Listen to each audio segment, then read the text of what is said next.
بسم اللہ الرحمن الرحیم۔ تحفہ رمضان، مسائل روزہ۔ ڈائلیسس کرانا۔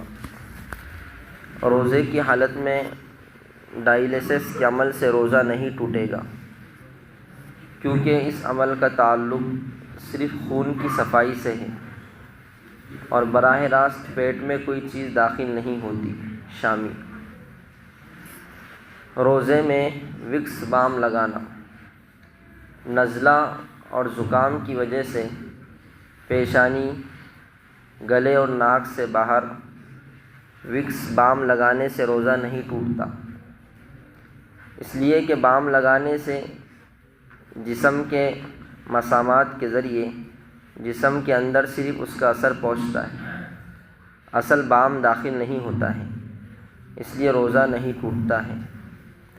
البتہ ناک کے اندر وکس بام لگانے سے چونکہ سانس کے ساتھ بام کے اجزاء اندر چلے جاتے ہیں، اس لیے روزے کی حالت میں ناک کے اندر وکس بام لگانا درست نہیں ہے۔ پیشانی، گلا اور ناک سے باہر لگانا درست ہے۔ کتاب الفتاوی جلد نمبر 3۔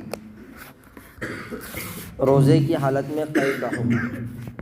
روزے کی حالت میں قے یعنی الٹی خود بخود ہو گئی ہو، چاہے تھوڑی سی قے ہوئی ہو یا منہ بھر کر ہو، اس سے روزہ نہیں ٹوٹتا۔ اگر روزے کی حالت میں قصداً و ارادتاً قے کی اور وہ منہ بھر کر ہے تو روزہ ٹوٹ جائے گا۔ جان بوجھ کر کی مطلب ایک تو یہ ہے کہ الٹی خود آئی تو اس سے روزے پر کوئی اثر نہیں پڑے گا، اور یہ کہ مچلاہٹ ہو رہی تھی پھر آدمی نے خود قے کیا تاکہ سہولت ہو جائے، طبیعت میں اچھا پن آ جائے، تو خود انہیں قے کیا جان بوجھ کر۔ اب وہ جان بوجھ کر جو اس نے قے کیا اگر منہ بھرنے سے کم ہوگی تو روزہ نہیں ٹوٹے گا۔ جان بوجھ کر کیا اور منہ بھر کر نہیں ہے تو روزہ نہیں ٹوٹے گا، لیکن منہ بھر کر ہے تو اس سے روزہ ٹوٹ جائے گا۔ بہشتی زیور۔ خون ٹیسٹ کرانا۔ روزے کی حالت میں بذریعہ انجیکشن خون نکلوانے سے روزہ نہیں ٹوٹتا، البتہ ضعف و کمزوری کا خطرہ ہو کہ خون نکلوانے سے طاقت باقی نہیں رہے گی تو مکروہ ہے۔ ایسی حالت میں افطار کے بعد خون نکلوائے۔ احسن الفتاوی۔ روزے کی حالت میں دانت نکلوانا۔ روزے کی حالت میں دانت نکلوانے سے روزہ نہیں ٹوٹتا ہے، لیکن دانت نکالنے کے وقت دانت سے خون نکلا اور خون تھوک سے زیادہ ہو یا دونوں برابر ہوں اور وہ حلق میں پہنچ گیا یا اس کا مزہ حلق میں محسوس ہو تو اس کا روزہ ٹوٹ جائے گا۔ اسی طرح دانت میں دوا لگائی اور دوا حلق سے نیچے اتر گئی تو اس سے بھی روزہ ٹوٹ جائے گا۔ احسن الفتاوی۔ سر میں تیل لگانا۔ روزے کی حالت میں سر میں تیل لگانے سے روزہ نہیں ٹوٹتا۔ شامی۔ گرمی کی وجہ سے غسل کرنا اور سر پر رومال بھگو کر رکھنا۔ گرمی یا پیاس کی وجہ سے غسل کرنے سے روزہ نہیں ٹوٹتا، اور روزے کی حالت میں رومال بھگو کر سر پر رکھنے سے بھی روزہ نہیں ٹوٹتا۔ شامی۔ مسائل تراویح۔ تراویح میں غلطی سے 1 رکعت پڑھانا۔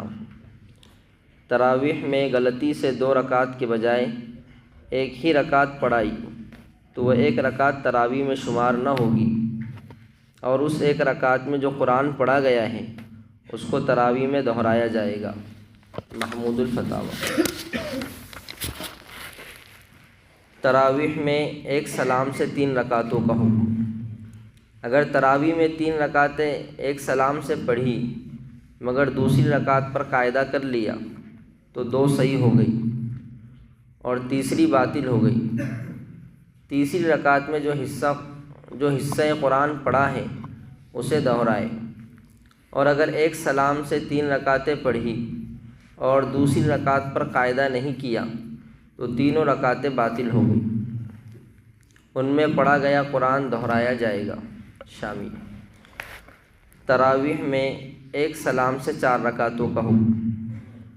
اگر تراویح میں ایک سلام سے 4 رکعتیں پڑھی اور دوسری رکعت میں قاعدہ کیا تو چاروں صحیح ہو گئی اور سجدہ سہو واجب نہ ہوگا، اور اگر ایک سلام سے 4 رکعتیں پڑھی اور قاعدہ اولا نہیں کیا تو اس صورت میں سجدہ سہو واجب ہے اور صرف اخیر کی 2 رکعتیں معتبر ہوگی، اور پہلی 2 رکعتیں تراویح میں شمار نہ ہوگی، لہٰذا پہلی 2 رکعتوں میں جو قرآن پڑھا گیا ہے اس کو دہرایا جائے گا۔ سبحان اللہ وبحمدہ، سبحانک اللہم وبحمدک، اشہد ان لا الہ الا انت، نستغفرک ونتوب الیک۔ سبحان ربک رب العزۃ عما یصفون، وسلام علی المرسلین، والحمد للہ رب العالمین۔ شامل عبادت ہے